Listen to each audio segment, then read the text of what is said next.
Good evening, sci-fi movie nerds, and welcome to the Sci-Fi Movie Guy Show. My name is Mike, and this is weekly show number 15. And the first thing we're going to talk about today, as we always do, is Star Wars news. So let's get started right away with the first Rogue One TV spot drop this week. And unfortunately, there is no new footage in this spot. Now, I wasn't really expecting any new footage. Pete's Dragon is coming out on August 12th, and I am assuming that we're going to get a full Rogue One trailer at that time with new footage. Darth Vader's going to be in it. Now, as I had reported, Darth Vader had a small little cameo in the Star Wars Celebration trailer that they got to see, anyone at Star Wars Celebration. I don't think that trailer's ever going to be released again.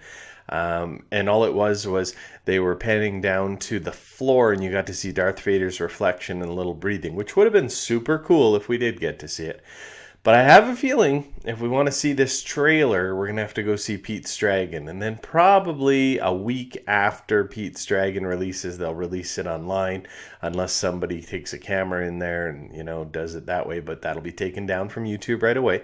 So I wasn't really planning on seeing Pete's Dragon, but it looks like I might have to now if I want to see that Rogue One trailer before it gets released online. So look for that. That's my prediction, that's when we're going to get our first full Rogue One trailer. Our next story is Making Star Wars reported that about 8 months ago, Mad Mikkelsen was playing Galen Erso, the main character of Jyn Erso's father, and Mikkelsen himself revealed that in an interview. Now, Making Star Wars also revealed that Galen Erso was a scientist that helped design the Death Star, but then defected to the rebels after seeing the destruction his space station would cause. Mikkelsen hinted at this being true in an interview last week with Radio Times. Now, Mads Mikkelsen, I don't think he really gets the secrecy behind Star Wars because he's let a few things out of the bag over the months and months. And again, it sounds like he's confirming that this is all true in this Radio Times interview. You can actually go watch the interview on StarWarsNews.net. But I don't know if he really cares that much because he's in Rogue One. His character is probably not going to be in any other films. But I do understand that all their contracts of these guys in Star Wars, they have a clause that they don't get paid everything that they're owed until after the movie comes out, just in case they do reveal something huge. So I'm not sure if Mads Mikkelsen is going to get that final paycheck the way he's going. But we'll wait and see. I'm sure he'll tell us about it if he doesn't, because he seems to say everything that's on his mind. Our next story is Hayden Christensen will definitely not be making an appearance in Rogue One as Darth Vader, but it remains up in the air as to whether Rian Johnson is going to bring him into Episode 8 as a Force Ghost. Now, Rian Johnson has said before that he is open to bringing back any of the characters from the prequels if it makes sense for the movie. And I would really like to see what Hayden Christensen could offer as an actor with a great director. Now, George Lucas is a great filmmaker and a great storyteller, but I don't think he's the best director. And he, especially with the prequels, he was so busy making all of his CGI graphics, and 90% of those prequels was shot in front of green screens because he wanted to develop all of this technology and have that all in his movies. So I don't think he was really focused on getting the best out of his actors in that movie. And I think Hayden Christensen kind of gets a raw deal sometimes, because if you don't have a great director helping you with what your character's motivations are and saying, no, that wasn't a good take, let's take another one, this is what I want from you. And I know because I saw the making of these and I was watching what he was getting from his actors and it just wasn't there. So Rian Johnson directing Hayden Christensen, I think we would get a different performance out of Anakin Skywalker. Now, our next story is in Star Wars news. Last week I reported that we would be getting a Han Solo trilogy, But Collider Jedi Council reported last week that Lucasfilm has signed Alden Ehrenreich to 3 films, but this doesn't necessarily mean that we're going to get 3 Han Solo films. Lucasfilm might make Han Solo have a cameo in Rogue One, or if the Han Solo film doesn't do so well, we may see him in a Boba Fett movie, which is still rumored to be in the works. Now, this makes more sense to me because I can't see them putting all their eggs into one basket with a Han Solo trilogy because there's so many other stories to tell in the Star Wars universe. We have Obi-Wan. What happened to him in between episode 3 and 4 when he took Luke to Tatooine and Luke was growing up for 18 years? There's a lot of story to be told on Obi-Wan, and I would love to see that. Obi-Wan was my favorite part of the prequels, and I've said that many times. So I think there's so much more story to tell, and Ewan McGregor would be exactly the right age now to do that properly.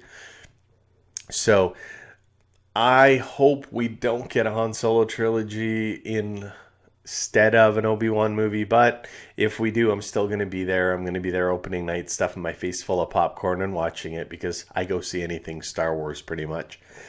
I am super looking forward to Rogue One, though. It's going to be a fantastic movie, I think. A war movie set right before Star Wars A New Hope. See how they stole the plans to the Death Star. See Darth Vader in his prime fighting. This is just going to be everything that I think I've ever wanted to see in a Star Wars movie. And that is the final non-spoiler Star Wars, but I do have a spoiler alert. So, spoiler alert, please pause. I will shake my hands when I'm done. You can just hit mute. Wait for me to finish this spoiler alert, and then we'll come back. So here it is, spoiler alert. Actor Jian Wang may have revealed that the character of Chirrut Imwe, played by Donnie Yen, will die in the Rogue One film, and then cause his character to go ballistic in a fighting frenzy over the death of his friend.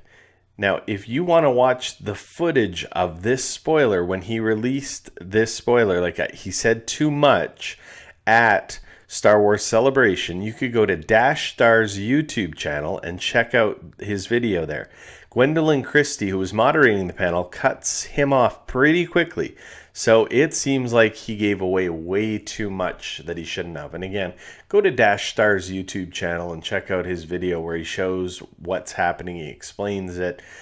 He actually shows the footage from Star Wars Celebration where it looks like he's saying that the character is going to die. And you know what? This guy might not be getting a paycheck either at the end of this whole thing because I think he let a huge spoiler out of the bag. Now, for those of you who don't know, Chirrut Imwe, played by Donnie Yen, is the blind warrior that a lot of people thought might be Kanan from Star Wars Rebels. But now that they've released his name, we know that isn't the case. And I think we were all hoping to see that character pop up somewhere else in the universe in other movies because he just seems like such a cool character. And if this is true and he's released this spoiler, he's definitely not getting his end paycheck after Rogue One comes out because that is a huge spoiler. So, spoiler over. You can come back now, unmute, and that is it for Star Wars news. Now, I've only got a couple of things to talk about in sci-fi news. And the first one that I want to talk to you about is tomorrow is the opening of Suicide Squad around North America. So Thursday night is the opening, and I have tickets to go to the first showing in my hometown, and I am definitely going to see this movie. Now, some of the critics have already seen it, and Rotten Tomatoes is showing 31% over 40 reviews. Now, please do not take this to mean that this is a bad movie. Rotten Tomato critic reviews, you have to have certain accreditations to be able to log on and review on Rotten Tomatoes in the critics. And these critics are ones that don't necessarily appreciate superhero comic books like you or I will. Do not take this as this movie is going to suck. This movie is not going to be a Captain America Civil War. I'm just telling you right now, that is not the type of movie it is. This is probably going to be the most comic bookish movie that has ever been released in the theaters. And Do not expect to see a ton of the Joker in this movie. It's not going to happen. This is just to introduce the character of the Joker, but played by Jared Leto, for the future Batman film when he has a huge role with Batman as the bad guy, and that's coming later. They're just putting him in here to introduce him, show his relationship with the Suicide Squad characters, but this is a Suicide Squad movie. So do not go in expecting lots of Joker. Go in expecting a very action-packed comic book movie, and you will be surprised. I'm positive of it. There's just too much going for this movie. Too many great actors like Margot Robbie and Will Smith playing these characters. And Will Smith had a lot of creative control over what was happening, and that's a good thing, because if he doesn't like what he sees and when they replay the footage, he's going to go, you know what, I want to do it again. He is a professional, and he knows what a good movie makes. He's made some great movies in the past. And Margot Robbie is a wonderful actress. She is going to be phenomenal. Now, I can't tell you if this movie is well put together, if it's cut well, none of that. But just go into this movie with an open mind, please. Do not go into this movie saying, oh, it's going to be horrible like Batman v Superman. And you know what? I want to dispel all these rumors about there being a Marvel DC agenda and that critics are being paid off to say that DC movies are bad. They're not. Those critics have the utmost integrity. Like a real critic who gets paid to be a film critic would never take a bribe from Marvel or DC. They are giving you their honest opinion about the movie. Now, what you need to do is you need to look at their credentials and decide, is this somebody that I want to listen to? Don't listen to every Tom, Dick, and Harry that tells you about movies unless they've done a lot of research about how movies are made, what directors do, film editing, all of this stuff. And so, again, I know I say a lot about Collider, but Collider has some very professional movie critics on there that specialize in superhero movies. John Schnapp, Christian Harloff, Mark Ellis, Dennis Zeng. These guys have been watching these movies all their lives, but they also know a lot about films. John Campea, who only makes certain appearances on Collider now, has his own YouTube channel, and you know what? 90% of what John Campea says is the way that I feel about these movies. If he's saying it's a great movie, I usually agree with him, and if he's saying it's a pretty crappy movie, I'm also usually in agreement. So check out the Collider guys, check out John Campea, but don't do it until you go see the movie first. I know there's a temptation to watch these reviews and look for these spoiler reviews before you go see the movie. And I'm going to put up a spoiler review after I go see the movie tomorrow night. But please don't watch them until you've seen the movie. And then we can discuss in the comments section about what you thought about the movie, what you think I thought about the movie. And that's the fun of going to movies, is getting together with the community of movie fans and talking about them and saying what we liked and what we didn't like. So please go into Suicide Squad with an open mind, ignore Rotten Tomatoes, do not watch the reviews on the movie, and just go in and say, I'm going in to have fun, escape for 2.5 hours, and just let loose and enjoy a movie. And I guarantee you, you're going to be pleasantly surprised. You may not love the movie, but I think you're going to like it. So I'm going tomorrow night. I will put up a spoilers review so you can see my thoughts on it. You know I'm a big DC guy, so I'm probably a little bit more friendly to the DC universe, and I admit that freely. But I also said all of the things that I really didn't like about Batman v Superman, even though I did enjoy the movie. So I will be honest. I will tell you what I liked and what I didn't like. And then into our last story today, Batman the Killing Joke was released last week, and so just be prepared. There are some spoilers coming. I'm going to talk about the movie a little bit. So the first 30 minutes of this movie is not taken from the graphic novel at all. It is added to it, and it's mostly a Batgirl story. And this was very smart on the part of the filmmaker making Batman the Killing Joke animated movie. Because when I read the graphic novel years ago, something happens to Batgirl, and I'm not going to say exactly what happens, but something pretty tragic happens to Batgirl. who is Barbara Gordon, Commissioner Gordon's daughter. And I didn't really care a whole lot when I read the graphic novel. But this first 30 minutes of this movie really makes you care when it happens to Batgirl. You feel it, you're invested in this character, and it's pretty tragic. Again, not going to tell you, I want you to watch the movie. Now, overall, I was very pleased with this movie. But my criticism is they stayed too true to the graphic novel. So if you've read the graphic novel, you pretty much know everything that's going to happen. And one of the things I like about movies is they add more, they make it more interesting. You know, the graphic novel was released a long time ago, and they could have updated the story, done some different things, but they really didn't. So we get the origin story of the Joker. And again, there's going to be some spoilers here. So if you haven't seen this movie and you don't want to hear, shut it off now. So spoiler alert. And the origin story of the Joker, he's a little bit down on his luck, and him and his wife don't have a lot of money, and his wife is pregnant. And so he used to work at a chemical plant. And so he approaches these guys in a shady bar and says, hey, you know what, I need some money. Is there any way you can help me? And so they do a little research on him, find out he used to work at this chemical plant, which is attached to a jewelry store. I think it was jewelry store, might have been a bank. Sorry, can't remember. Doesn't really matter to the plot, but they want to break into there. So they're going to go through the chemical plant and break through the wall to get in. So the Joker... he's not the Joker yet. He's just a regular guy. He says he can get them through the chemical plant so they can break in and there's no security.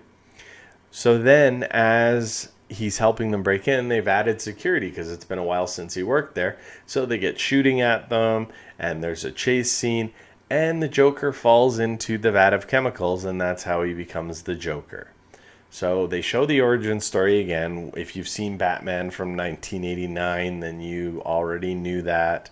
If you've read any of the comic books, that is the accepted theory of how the Joker became the Joker. Now, the Joker in Batman the Dark Knight didn't go the chemical route. They said that, he never really said how he became the Joker, but there was a lot of stories that he used to tell about how he got the scars, but he puts on the makeup, and he's a little more maniacal than the laughing comic book Joker. But this is the laughing comic book Joker.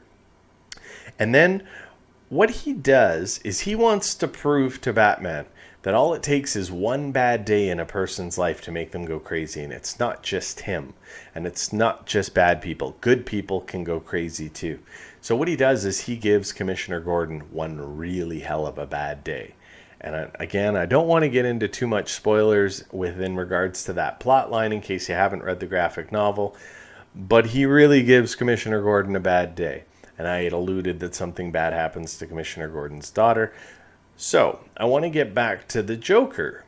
So what I didn't tell you is that something really bad happens to the Joker on the day that he's supposed to break into this chemical plant. So he's got that weighing over his head. Then he's got that he gets turned into the Joker, and it drives him mad. So he's going to show Batman that it can happen to anyone. And that's the whole plot of the story, and it's really well done. Again, my only criticism, too true to the graphic novel. And then at the end of it, the Joker tells Batman a joke. And it's a really funny joke. You have to really pay attention to the way Mark Hamill delivers this joke, because Mark Hamill voices the Joker, and he does an amazing job. I'm not going to tell you the joke because I really want you to watch the show. If you don't want to watch Batman the Killing Joke and you want me to tell you the joke, you can send me an email. I'll give you my email at the end, and I will email you back the joke so that you can hear it, because it is pretty funny. And him and Batman at the end really, because Batman's a very, very dark and demented being after what had happened to his parents, and the Joker after what happened to him. So they're both, really on the edge, Joker more than Batman. So Batman gets it. Batman gets where Joker's at and could have easily went that way if he didn't go the way of the superhero. So for them to wrap it all up at the end, it's a really great ending to the show. I hope you go watch it. I give Batman the Killing Joke a 7 out of 10. And the reason I give it a 7 and not an 8 or a 9 or a 10 again is because I didn't get any really cool new surprises out of it other than the Batgirl stuff at the beginning. But it was a very well done movie. The voiceovers were amazing. The acting in it was great. The animation was phenomenal. So 7 out of 10 is my vote. Definitely worth a see. And that is it for my Sci-Fi Weekly show number 15. So if you guys could please do me a favor, and if you like what I'm doing on this YouTube channel, please share this video on Twitter. Tell your friends about it on YouTube. Subscribe to my channel and let other people know to subscribe, because I really enjoy doing this. I don't get paid for this. I do not have ads on my channel. I hope you appreciate that. I'm doing this for the love of science fiction, the love of Star Wars, and the love of comic books.